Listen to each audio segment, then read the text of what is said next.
ওমানের শ্রম মন্ত্রণালয়, মিনিস্ট্রি অফ লেবার, তাদের ওমানাইজেশন প্রক্রিয়ার অংশ হিসেবে 2026 সাল থেকে বেশ কিছু গুরুত্বপূর্ণ পেশায় প্রবাসীদের কাজ করা নিষিদ্ধ করেছে।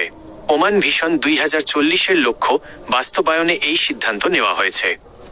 2026 সালের 1 জানুয়ারি থেকে মূলত আইটি খাতের 3টি প্রধান পেশা পুরোপুরি ওমানি নাগরিকদের জন্য সংরক্ষিত থাকবে।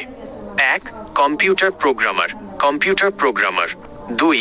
Computer engineer. 3. Computer operator. 2026 সালে আরও যে পরিবর্তনগুলো আসছে। 2026 সালের মধ্যে আরও কিছু কারিগরি ও প্রশাসনিক পেশায় কঠোর নিয়ম কার্যকর হচ্ছে।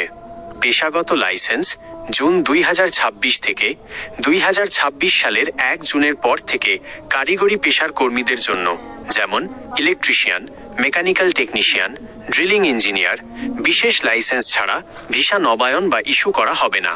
ইতিমধ্যে নিষিদ্ধ পেশা যা 2026 বলবৎ থাকবে: পরিবহন, পানি এবং খাদ্য ও ওষুধবাহী হিমায়িত ট্রাকের চালক, পর্যটন, হোটেলের রিসেপশন ম্যানেজার, ট্রাভেল এজেন্ট এবং tourist guide, logistics, forklift operator, crane driver এবং কার্গো লোডিং সুপারভাইজার, বিক্রয়, নতুন ও পুরাতন গাড়ি বিক্রয় কর্মী এবং যন্ত্রাংশ স্পেয়ার পার্টস বিক্রয় কর্মী।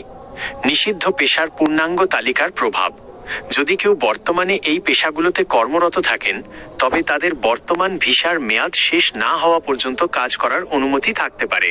তবে ভিসার মেয়াদ শেষ হলে এই নির্দিষ্ট পদগুলোতে আর নতুন করে প্রবাসীদের ভিসা দেওয়া বা নবায়ন করা হবে না।